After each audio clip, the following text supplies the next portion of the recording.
Hi, everybody. My name's Adam. I'm a member of product staff here at Modal, and I'm a maintainer of FastMCP.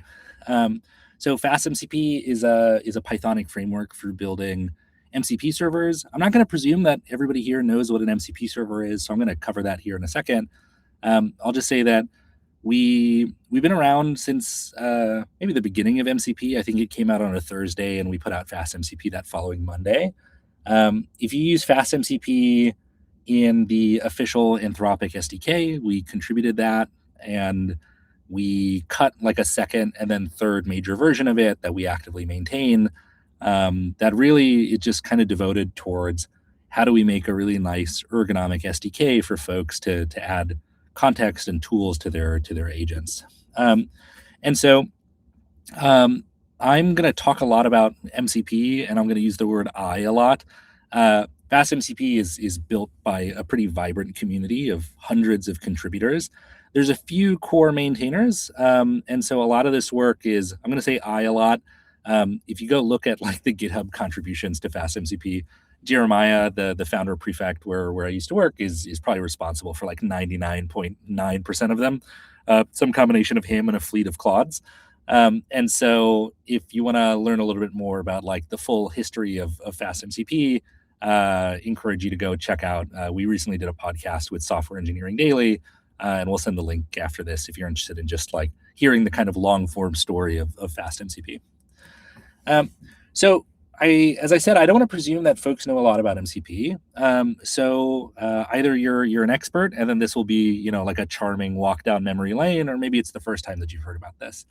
So MCP at its core is really a protocol for giving tools to agents. So a lot of this comes from a pretty like a case that we can all really empathize with, which is you're using Claude. You ask Claude, what are the meetings that I have to prepare for? And Claude says like, sorry, I don't know what you're talking about at all. Like I don't have access to your calendar.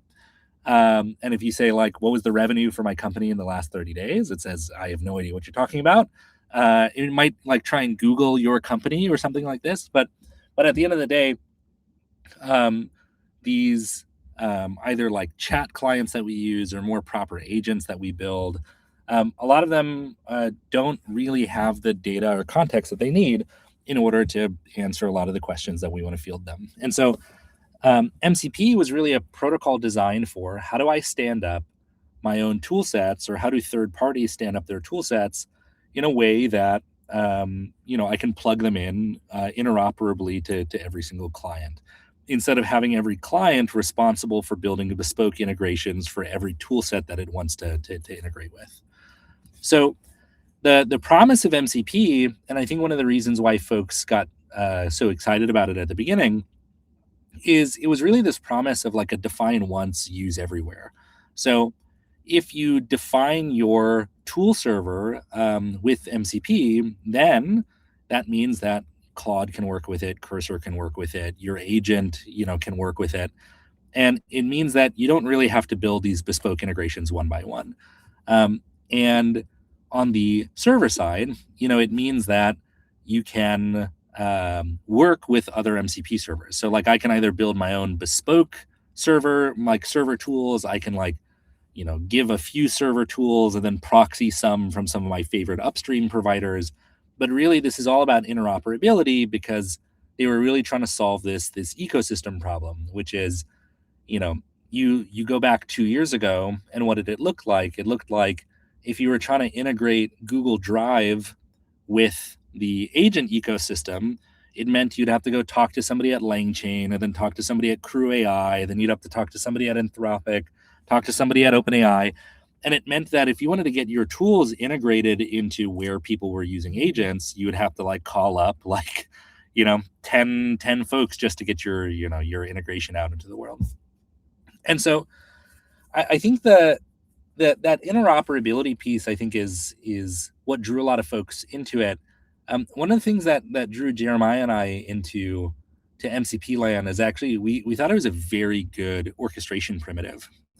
So I won't go too deep into this. I think that's that might be good for a different webinar. But like, I'll just say that a lot of ways that we wrote agents maybe a year and a half ago kind of violated a lot of what we would consider to be orchestration 101, where the thing that's responsible for holding on to like the plan and the state, that's something that you never really want to fail over.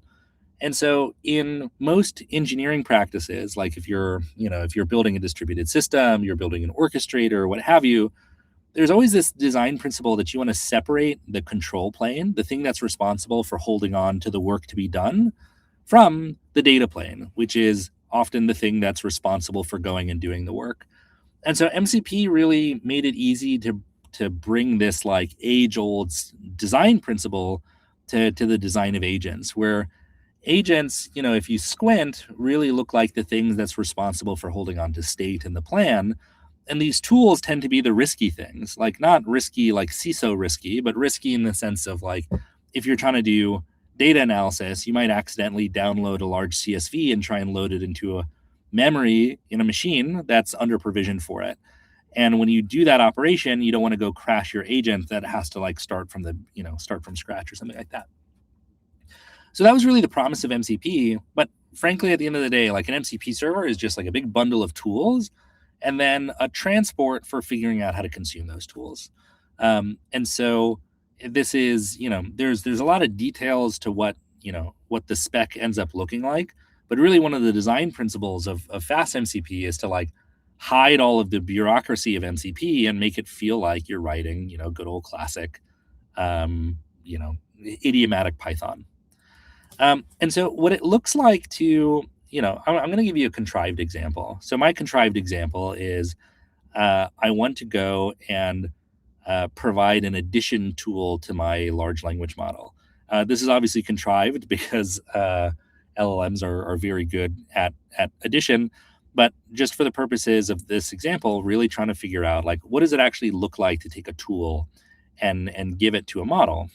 And so the way that this would actually work is I would import FastMCP. This should be familiar to anybody who's maybe built like a Fast API server before.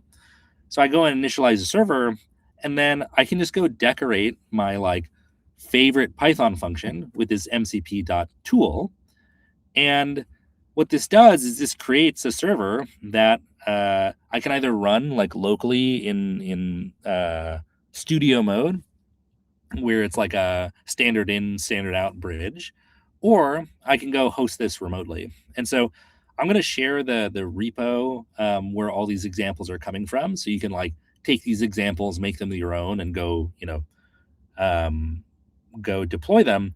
But really deploying this on Modal is pretty straightforward. Like Modal makes it very straightforward to take any ASGI app. So that's like the asynchronous server gateway interface app, and go host it in, basically one line of code. And so what I'm doing here is I'm taking an MCP server, I'm calling the .http app method, which is what ejects it into its pure like kind of starlet ASGI form.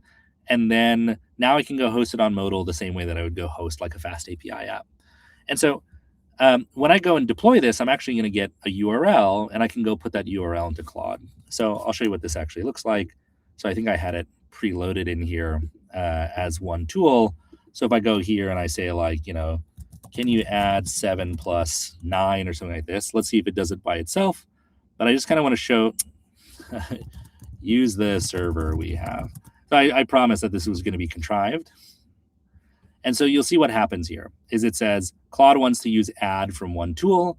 And what it's doing is it's taking my request 7 and 9, and it is understanding that it has the one tool to work with. It sees that this thing accepts an integer, A and B, and it reads from the doc string that this operation adds those two things, and that it's going to return the answer. And so I'm going to hit always allowed, and you're going to see the request is going to come in through here. It's going to hit my modal function.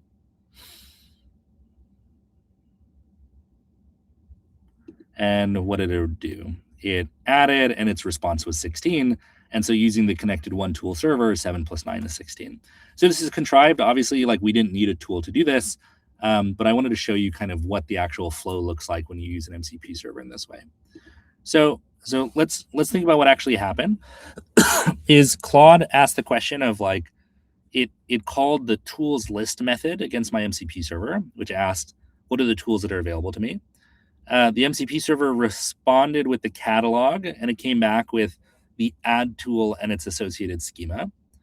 Then Claude on my behalf was like, cool, I'm going to go submit 7 and 9 here. So I'm going to go call the add tool with 7 and 9.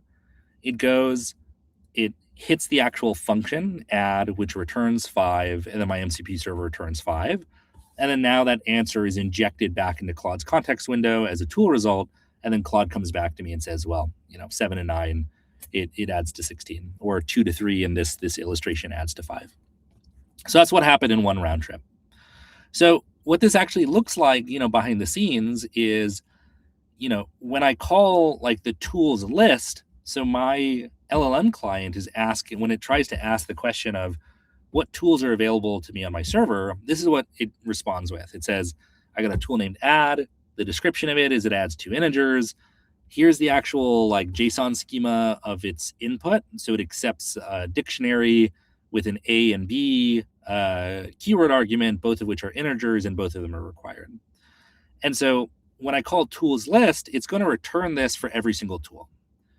And of course, this what's going to be a big topic of this talk is like there is kind of no free lunch here. So when it responds with this big with this single tool, this actually gets, for most clients, submitted directly to the underlying LLM, who of course like needs to tokenize this whole thing, and that's going to consume the context window as you interact with that MCP server. It gets sent on every request.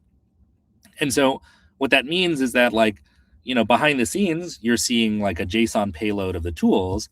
Then then what it's actually going to see is it's going to see like roughly, it's going to see some number of tokens that's proportional to like the length of the description, and maybe the length of the description that you have of the inputs. And the more like nested or complicated the input schema ends up looking like, you end up paying like a large tax around that too. So what's actually happening behind the scenes, which most MCP clients do, and Rohit, maybe this answers your question, which is the way that this ends up getting implemented in most cases, it's like behind the scenes, they're going and they're listing the tools. They are in their SDK du jour. They're saying like, great, I'm going to go pass like the list of tools to my LLM provider. And then basically while I have a tool call, I'm going to go, while my model suggests that I need to go call a tool, I'm going to go call it, and I'm going to inject that back into the context window every time. And so this is like your just canonical like agent loop, right? And so Rohit, this answers your question in the sense of like, this is what the code actually looks like to go do this through an SDK. If you're using like, light LLM or, your favorite like, kind of OLAMA provider, your favorite, let's call it like SDK that works with an open model, it's still going to very much feel the same. And so this is not just a Claude thing. This works with, kind of every model and every provider under the hood. And so, but the thing that I want to point out though is just like this lazy bit here, which is you're injecting like the full tool payload back into the actual SDK every time. And so there's no free lunch. There's like a real cost for every tool that you add. And so if you saw what happened when I did like the one contrived thing, right? It added like 88 tokens into the window. But of course, like if I wanted to go build like a calculator of some sorts, right? Because as good as maybe models are at like simple addition, we've, I think, seen over the years that they kind of struggle at like, impersonating a calculator. And so if I wanted to go just add like 11 more arithmetic tools, we're going to start paying a tax for every single tool that we add here. And these are just contrived examples, right? This is like adding 2 numbers. This is adding, subtracting, multiplying, or whatever. And in reality, what this actually looks like is for like third-party SaaS vendors who are all trying to get their tool sets integrated with LLM providers, you end up getting like obscene amount of tokens being injected into your context window. So something like, hey, I want to go use linear. This is now I'm going to start paying like 100 tokens or 150 tokens per tool on 35 tools. And now I'm talking about thousands of tokens being consumed from my context window. And this is all fine and good, except LLMs tend to pay an inordinate amount of attention to what's injected at the top of a context window. Or maybe a better way of putting it is like, there's a lot of results shown that after a certain amount of tokens consumed in the first bit of a context window, the model starts underperforming. And so if you follow Dexter Horthy, he might call this like the dumb zone. After you consume a certain number of tokens, your model just starts really losing performance. And so I think there's just an inordinate amount of attention these days being shown towards like, how do you not bloat the context window of your favorite chat client, of your agent, and so on. And so, this experience though of like, I'm going to go list a bunch of tools and I'm going to go insert them into an LLM. I've talked about context bloat. I'm going to, reprise that here in a second. But I would say more broadly, I think there's about like 3 antagonists toward this being like a good user experience at the end of the day. The first of which is like the one that I've been harping on so far, which is like these tool schemas really do eat up your context window. And so if I want to have like 35 tools from Linear, I'm talking about like a 20,000 token penalty just to have something interact with my like project management software. And this is only for one server.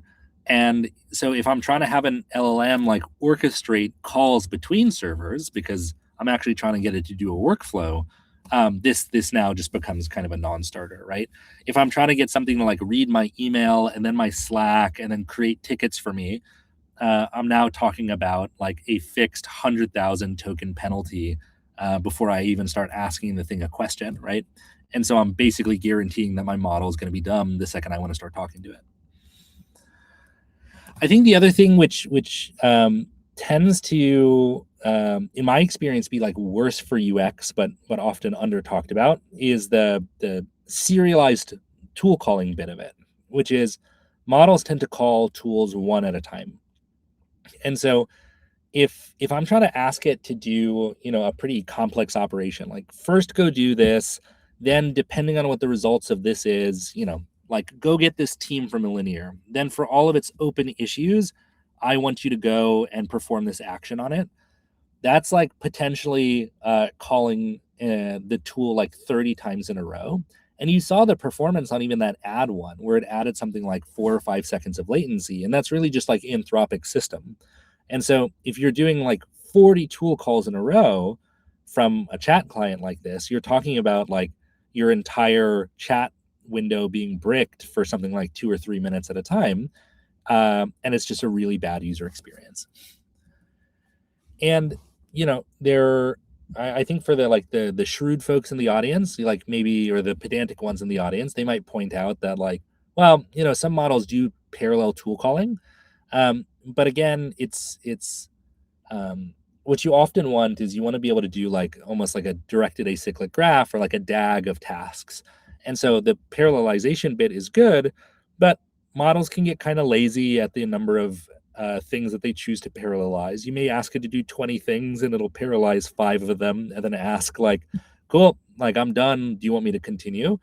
And so the user experience of like, even for the parallelization of tool calls just doesn't quite live up to the hype. So, so those are the 3 antagonists of like, what does it make, what really makes using MCP, several MCP servers, like a really kind of developing user experience. Like it can feel pretty clunky. It can make your model underperform. It can make you just feel like you're sitting around for a long time.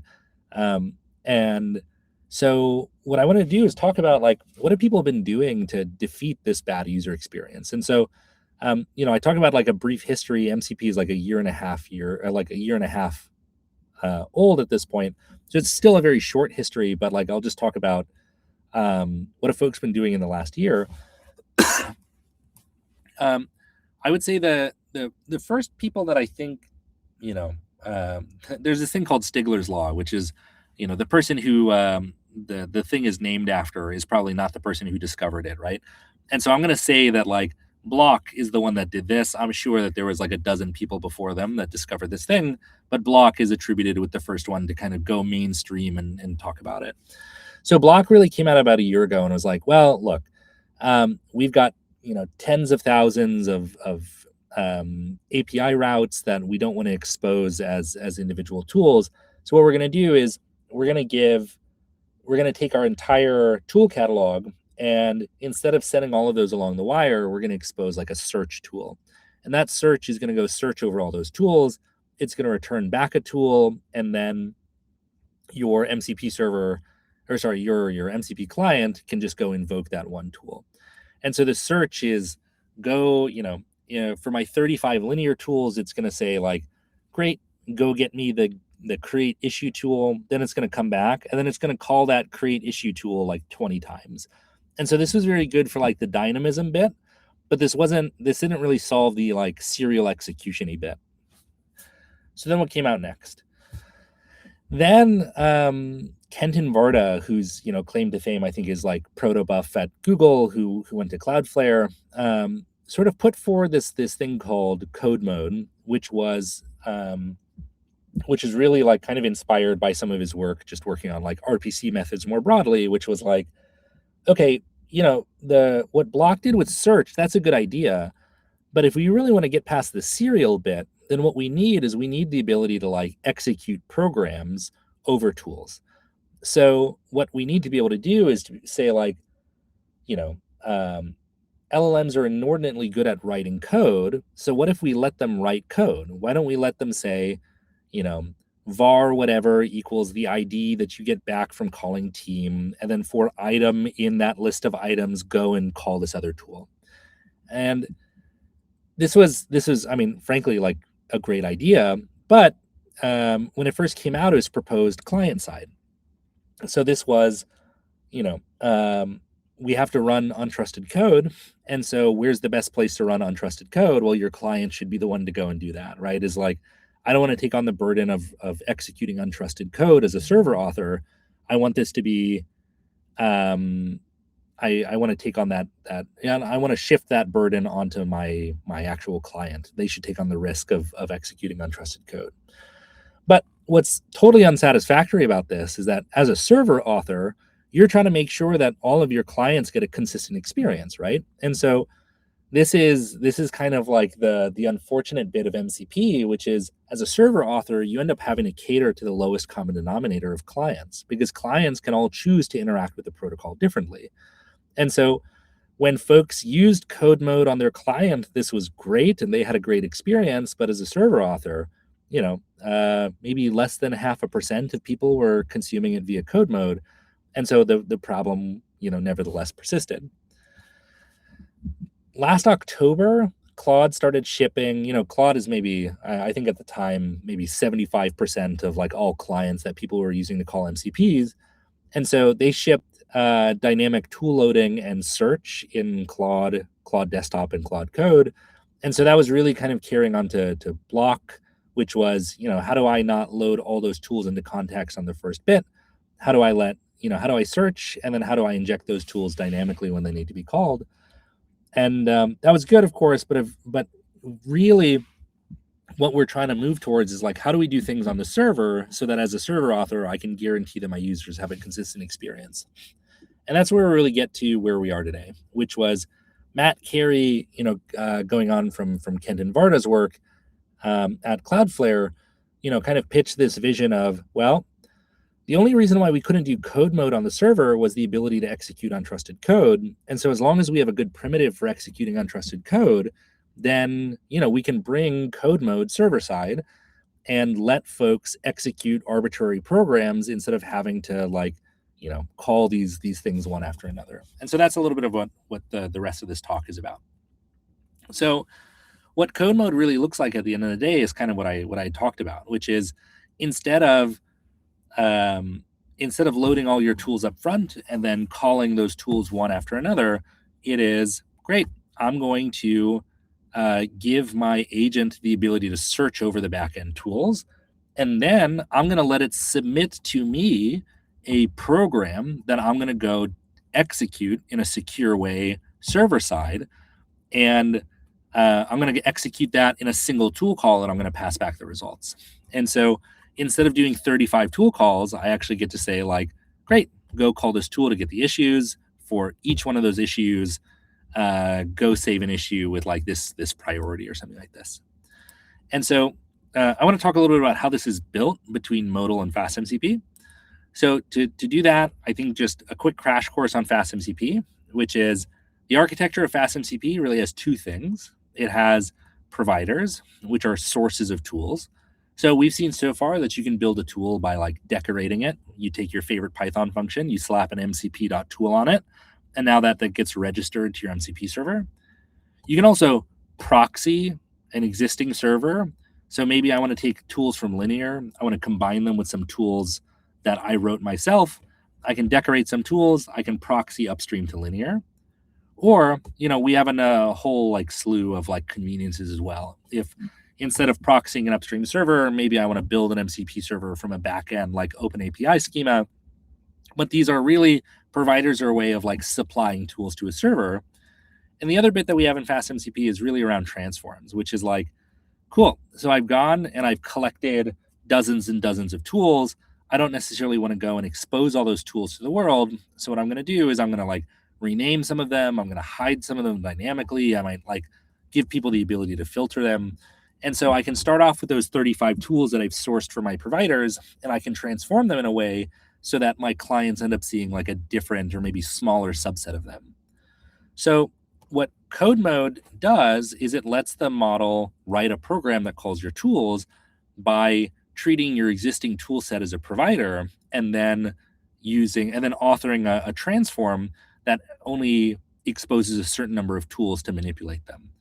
So let's see what this actually looks like. So once I already have an MCP server defined, the way that I actually do this in our FastMCP modal integration is I take my MCP server and I'll go and add a transform. That transform it's a code mode transform. And so I provide a sandbox provider and I give it a set of discovery tools. And what that means at the end of the day is that my clients, instead of seeing 35 tools, they're only going to see 3. And they're going to get the ability to search for tools. When they find tools, they're going to be able to go fetch that like input schema so that they know that, this input's going to be a string or this input's going to be an integer. They want to make sure that they can call those tools with high fidelity and not like hit random type errors. And then there's going to be one kind of omnibus tool where they can go and execute a program. And those are going to be the only tools that they see. So that means that you can have, tens of thousands of tools in your backend, and you can keep growing that backend set of tools. And nevertheless, your client never pays that penalty.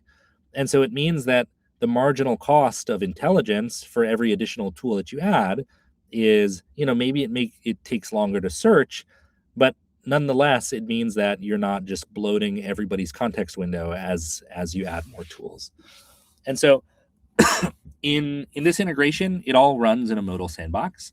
So modal, one of its core primitives is this notion of a sandbox. It's like a secure, isolated runtime where you can execute arbitrary code. You provide it to an image. You can block like all external network traffic to it. And so the way that FastMCP will use modal in code mode is that as it submits that program, we'll go spin up a sandbox in like half a second. We'll load that code, and then we'll execute it in a bridge between your server and that sandbox. And the way that bridge works is I wouldn't pay too much attention to this specific code. I'll say that canonically it creates like a standard in, standard out bridge. And so the host server is basically like piping in what tools are like the program that it wants to call. The server then the sandbox is then like printing the standard out, like, great, here's the program that I need to call. The host server, when it sees that it needs to call tools, will go evaluate that tool in its host and then pipe that back down to the sandbox. And so that sandbox actually has no network egress at all. It doesn't have access to the internet. And nevertheless, that host server is able to like pipe in the values of tool calls and then read what the sandbox actually needs to execute. And so this is really done over like a canonical like standard IO bridge. And So I see some questions coming in, which I'll answer. Oh, okay, cool. All right, thanks, Evan. And so Sandbox is really here enable you to do this untrusted code execution in a like a pretty secure way. So like there's no network connection at all. If for some reason like the model hallucinates something that like ooms your machine for whatever reason, you can actually put like very strict um, you know um, timeouts on sandboxes, so folks can't just like sleep infinity and like go rack up your bill. They can't do like prompt injection-y stuff that's like exfiltrates whatever from a sandbox. The sandbox won't have access to anything else, but also it won't have access to any secrets to somehow infiltrate or to exfiltrate anyway. And then it's extremely fast to spin up. And so it really can spin up in the life cycle of a request response that doesn't make it to the end user feel like anything out of the ordinary. And so I kind of want to show you what this actually looks like. So here I've got this like empty dummy linear board. This is like Jira if folks haven't used linear before. And what I have set up here is I have the canonical linear server. So this is what, if I wanted to go use the linear connector out of the box, this is what I would have. And so what I want to do is like, we're going to host this webinar. And so I want to make 12 issues, each for the next 12 weeks, due on that day, assigned to me. And it's basically planning for the webinar 2 weeks from now. So I'm going to use it on Sonnet Low. And I'm going to show you what this experience that like feels really underwhelming feels like. So I have to allow it to get the user from linear. That's fine. Permissions are important. And it's actually, sorry, it's cheating a little bit. It's using my other server. So I'm going to come into here. I only have the linear server turned on. And let's see what it does. Okay, so again, it's going to go get my user. It is stealing. I mean, it's so funny. It is so... Okay, here we go. Cool. So I think that it's like they tend to like cache some tool call stuff. And I think there's a... So here's what it's doing, right? Is I told it to make 12 issues. And what it is doing is we're all going to have to sit here together in silence as this thing calls 12 things in a row. And over here on the linear side, it's slowly populating through. But, I called this 12 because like we all need to get on with our day. But of course, like what happens in practice, it's like, go get all the outstanding issues for this thing. And there could be hundreds of these. And so I wanted to be respectful of our time with like 12. But in practice, this thing that is only moderately annoying ends up being like just a total non-starter if you're trying to build a good agent experience. And so I'm going to delete all these.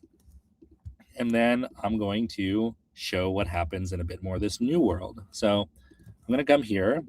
And I hope we don't hit the same caching issues again of like it memoizing like the wrong server that we're working with. But I'm going to do this again. And I'm on Sonnet 4.6 low. So now let's see what it's doing. It's calling the search tool. So it's querying get viewer teams. All right, let's see what it comes back with. It came back with 13 of 19 tools. We've got list teams, retrieve an attachment, get a document, get the team. You'll notice that it then tried to execute. And I do want to say, like, I have a slide on this, which is like, there is code mode is not this like panacea that's like, delivered upon, it's not without its warts, which I'll talk about here in a second. And its warts are going to be in this like kind of red bubble here. But you'll notice that, define the viewer is like called as tool, define the teams is called linear list teams, and then return that viewer and teams. And then it went and it executed that. And it came back with me and my team. And then now it says, great, I'm going to create all these 12 issues. Let's see what it tries to execute. So it searched for create issue. And then now it's going to go and execute on this program, which is being fired over the wire and executed in a sandbox. And so you see this all coming back. We don't have to go and wait, in awkward silence for like a minute while it does this. It's just going and executing a program, and that host server is communicating with the sandbox over this standard I/O bridge. And so this is where there's no serial blocking. It is all just executing a program dynamically executed from a modal server into a modal sandbox. And so that's really the bit here. This is like code mode 101. What I was hoping to accomplish in this talk was to really show a bit about this story of like, you start off with your one tool, you get to 11 tools because you want to add a bit more functionality. Inevitably, you want to expose the full functionality of your software over the wire. And then every time that you want to go add more functionality, you are punishing all of your downstream users that need to go and consume, just like a ton of tools. And that's going to make their model dumber. And so code mode is a really great way of making sure that you have like a static contract with your users, the ability to search, the ability to get those input schemas, the ability to execute those programs. And this makes it so that you're not punishing your users for additional intelligence that you're trying to put into your server. And so the only thing that you need in order to do this in a consistent way for all of your users is the server for your FastMCP server to run on, which we host on Modal. And then the other bit is just a secure place to execute untrusted code, and that's a sandbox. Modal makes sandboxes, and we're going to be publishing this example to show you how straightforward it is to go execute this. So that's really all I have. I was going to do a bit more like live code tutorial, but I didn't want folks to just have to like stare at cursor and then I have to like zoom in on code over and over. But every example that you saw here, there's a full repo that backs it, and I'll be sure to share this afterwards. If you want to learn more about FastMCP and Modal, encourage you to check out our docs or FastMCP docs, and then we'll be following up with a link to see some of these examples in more detail. And so I'm going to stop sharing my screen and just thank everybody for your attending, and then now I'm going to just go into a bit of the questions. And so if you are new to this platform, there's a chat where you can go and submit questions that you have. There's a bit of a backlog of questions that came up from during my speaking bit, so I'm going to just take a look at this here. Okay, so Emil. Oh, okay. I want to make sure I do this in the right order of what folks asked. Okay, so I've got a couple from Emil in a row, which are really about best practices for minimizing cold start times for agents. I think for so this is I think for minimizing cold starts, like this is going to be minimizing cold starts for almost any program, which is really making sure that you've got like very fast boot times of their environments, really making sure that you're taking advantage of like snapshotting those environments, and really making sure that you're putting them into a fast booting runtime as well. I've tried to build agents on like ECS before, and it's just absurd. Like you end up waiting like 30 seconds for your agent to wake up. And then if you want to go like mount a file system onto it, it ends up taking, more seconds after that. And so before I even started working with Modal was the way that I ended up building a lot of my background agents, because the sandboxes end up taking like half a second to boot. You can mount a snapshotted file system onto them. And so you can create this feeling of persistence, even though everything scales down to zero anyway. And I think that's why a lot of folks are building their agent platforms on Modal. So like the best practices for minimizing cold starts, I'd say, are like, really think carefully about how your images are being cached, how your file systems are being snapshotted, and then the actual like compute substrate that you're using, just making sure that as a primitive has a really fast boot time as well. Emil, I might, since there are so many questions in a row, I might like come back to some of these earlier questions. We did talk about Rohit's question of like, if you have an open source LLM instead of Claude, does this work the same way? It sure does. MCP is really a protocol for sharing tool definitions over the wire. And so,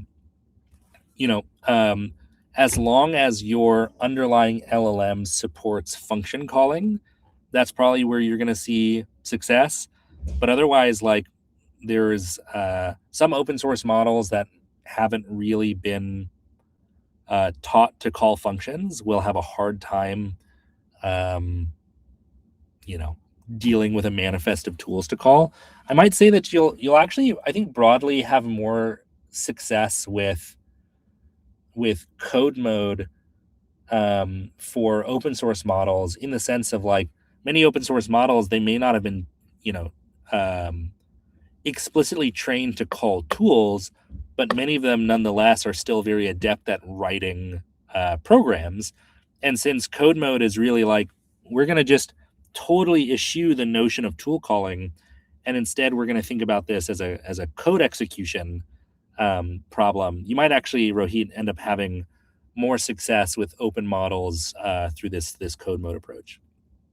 So Varun asks, if I have 30 tools, actually, I can add these questions to stream. I forgot about that. Cool. So, okay, this was Rohit's question that I just answered.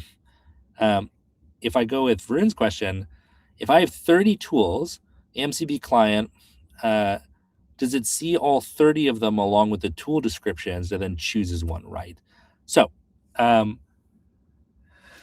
so it really depends on how the author of the client designed it.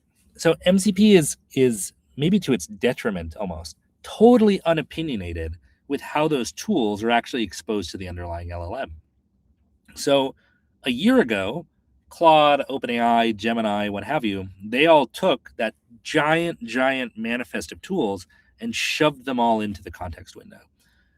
Today, it really depends on what client you're using. If you use Claude, they have an option to, I might be able to actually just show you this. So,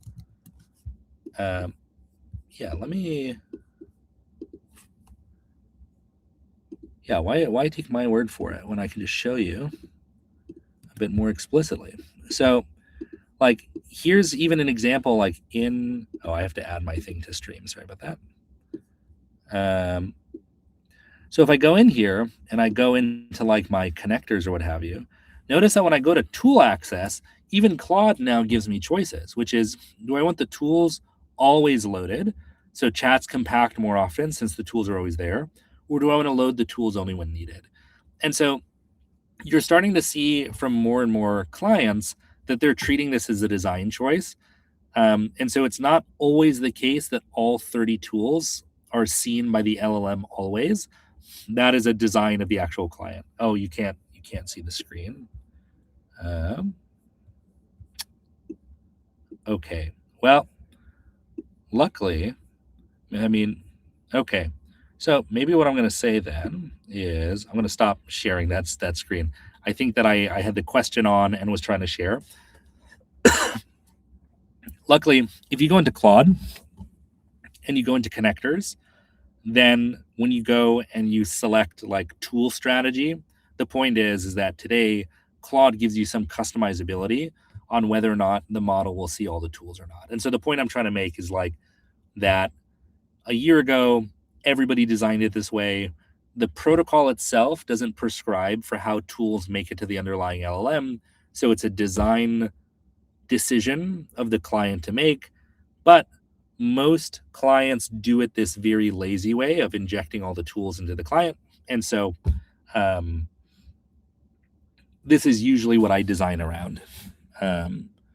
Okay, so Varun asks, is Modal bridging the gap between the MCP client and server, or is it creating sandboxes to bridge the MCP server and sandbox where that tool is executed? So at the end of the day, there's like kind of two network hops, right?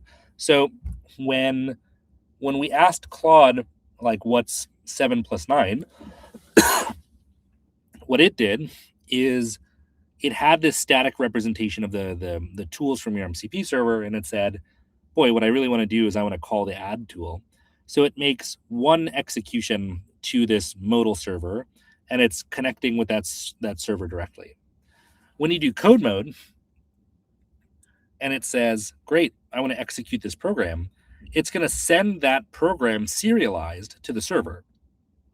that server then will go spin up a sandbox and then go execute that code within it. Okay. So that tool ends up being executed on the actual sandbox.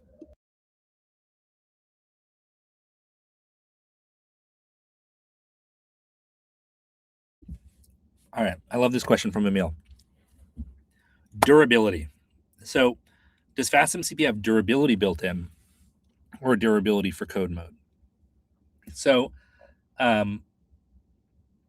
here's why I like this question so much, which is just like we basically gave it the ability to execute an arbitrary program. But that program can be like long. That program can be frail, fragile. It can fail for its own reasons. And so, no. So, FastMCP today does not offer durable execution for those dynamic programs that get sent over the wire, but it's something we're thinking about a lot. And the reason why it's not as important right now is the programs that code mode is executing today are like the source of frailty tends to be from network connections more often than not. And so um, we can inject. So what that means is that like you can solve the durability problem by putting like durable execution on your server. So you can say like, if the create issue tool fails, I'm going to retry this thing 3 times. And since the only source of your program's risk of failure comes from those tool calls failing, adding durability to those tools tends to just pay dividends to the durability of that program. But I think that that's going to change more because I think today we give it 0 internet access because, you know,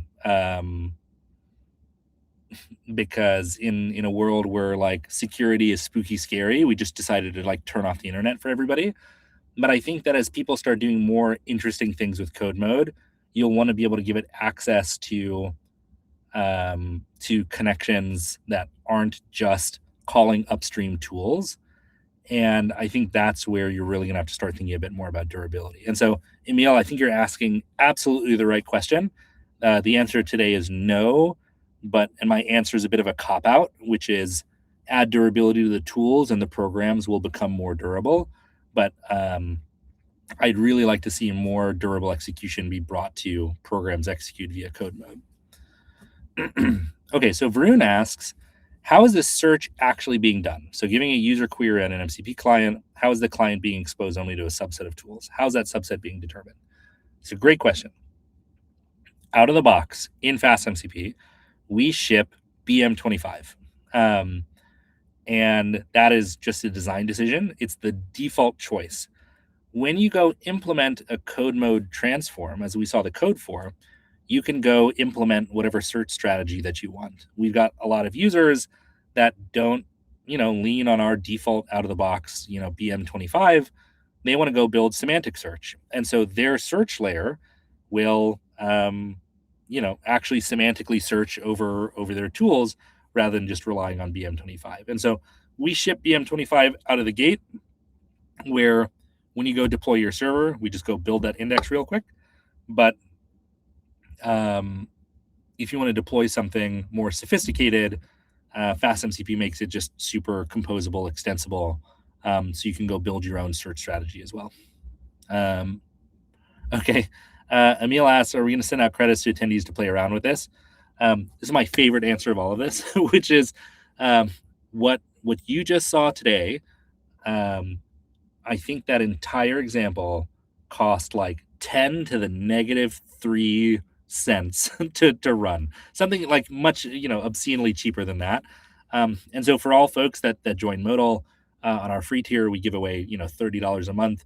So Emil, I think you could do millions of tool calls. Don't hold me to that. You can do millions of tool calls on our free tier.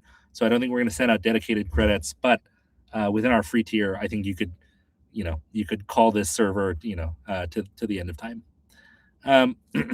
Okay, one more question is, are we doing infra as code or infra as sandbox over here in MCP tooling via sandbox execution? I want to make sure I understand that question. So, I don't know,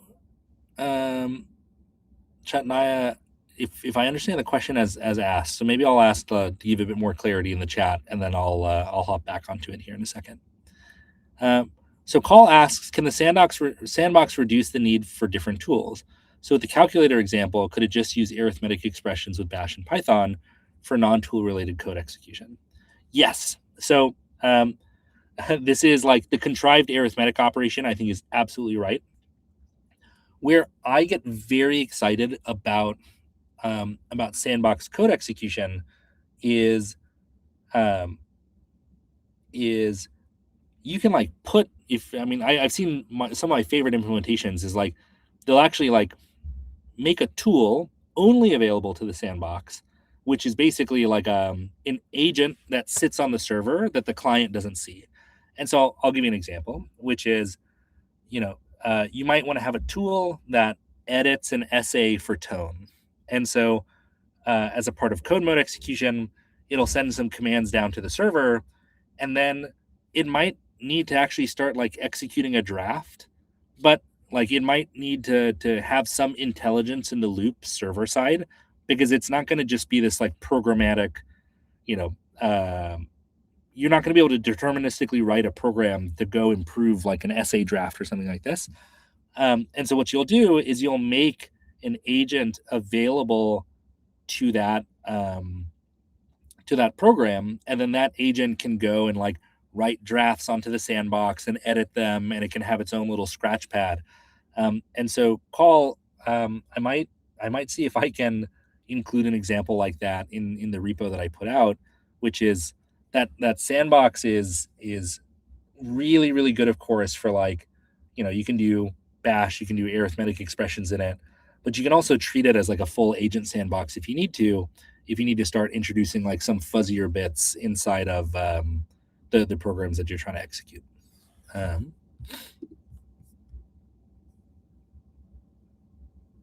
Okay. Oh, there's more questions than what's just in the Q&A, which is great. Let me see. Let me see what I can pull out of this. So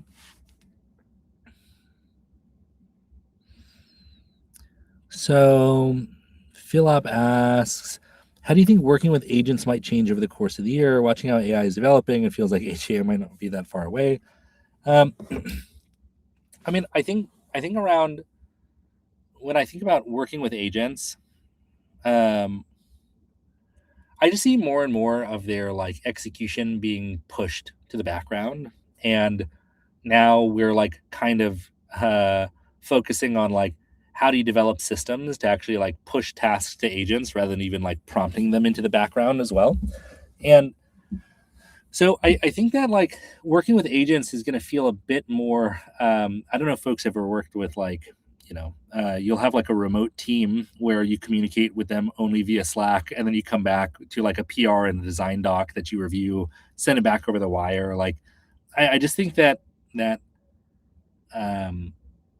I'm even using Claude Code myself less these days, and I'm more invested in like I'll have like a integration between Linear and GitHub running Claude Code in like a GitHub action, where now my experience is like I see something's wrong with the docs, so I'm going to go just create an issue in Linear, which goes and kicks off a job that goes and orchestrates the rest of it. And so I think working with agents is there's a concerted push to push more and more of this to the background, and less like us having a dialogue directly with an agent. But that's all a guess at the end of the day. That's where I see my personal use of it going. But broadly, every time I've tried to make a guess about how agents are going to be, 6 months later I've been proven wrong. And so that's my feel for now. So Spencer asks, so in code mode broadly, are they calling MCP tools as if they're RPC methods? Yes, that's exactly how it works. MCP is built over like JSON RPC to begin with, but then we also go and set up like an RPC bridge between the Sandbox and your modal server as well. Okay, so Taryn asks, when a tool call spawns, actually there's two questions from Taryn, one of which is about like AI infrastructure long term, and then one is about like what actually happens with a sandbox at the end of the day. I'll talk about the Sandbox one, and if we have time, well, okay, we're at the hour, so let me just try and do a twofer here, which is so the underlying isolation primitive is, I mean, Modal's got a bunch of different options. I think it was originally built on gvisor. We do have like more kind of true VM sandboxes today. And so how does the isolation choice affect cold start latency when an agent needs to chain multiple dependent tool calls sequentially? So I would say that like for code mode in particular, right, is if you're chaining multiple dependent tool calls, you still have like a single sandbox that's doing that RPC bridge for the length of the program. And so you're going to pay like a one-off cold start cost for a sandbox, which is like if you're not pre-warming them, then it's something like half a second. But it's a half a second where in a world where the actual like token generation to go and do that function call is something on the order of like 3 seconds, which we all saw in the examples with Claude. So as an end user, I don't tend to feel that like half second latency of going and spinning up a sandbox to go do this program execution. That said, you can get the cold start bits down quite a bit, which is, as you have requests coming into your actual server, you can go maintain like a warm pool to make sure that they're interactive. That said, the like actual dependencies that you need to go build that RPC bridge are like close to zero. And so I'm willing to bet that we're having a benchmark come out with this in the next few days, which is like some of these sandbox boot times for like these bare images, which is what you need for code mode, are like in the low hundreds of milliseconds. And so it's like on par with like you can't even quite feel them in like a request response cycle. Okay. Maybe last one for Juan is FastMCP language agnostic? Is it available in Spanish? Yep. It's just, think about it like Fast API. It's just like a really good developer experience for building MCP servers. So the docs are in English, the keyword arguments are in English, but like, as far as it's not like a thing to only respond to LLMs in English or anything like that. Cool. All right. Well, thanks so much for joining, folks. For many of you, I hope you enjoyed your first webinar. I certainly did. We'll follow up with an email with some of the links to go and see this repo, so you can take it and play with it yourself. Otherwise, we'll catch you at the next webinar, and thanks so much for attending. Catch you next time.